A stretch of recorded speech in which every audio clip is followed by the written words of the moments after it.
Wait, yung tanong ko naman, isa lang, pero para sa inyong dalawa. Ano yung nag-push sa inyo na pumasok ng seminaryo? Ikaw muna.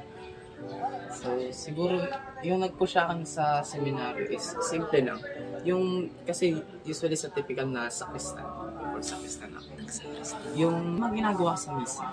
Kasi yun yung talaga nakaka-attract. Best ng pare, yung ginagawa ng pare, yung sinasabi ng pare. Kumakanta yung pare. Very attractive yung mga bagay nila. Then, ayun yung nag-attract sa akin para pumasok ako ng seminaryo. Then, hanggang ngayon, pinagyayabong mo ng seminaryo. Kasi mula sa maliit na bagay, mas pinayayabong. Actually, hindi ko pa rin kayang sagutin yung tanong ngayon. Pero siguro, para sa akin, sa nakikita ko ngayon, yung isa sa nag-trigger sa akin is yung pamilya ko, tsaka yung lola ko.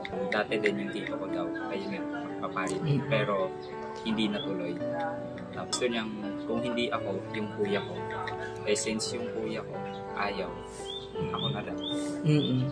Gusto ko rin naman, pero somehow medyo pinag-iisipan ko. Tutuloy ba ako?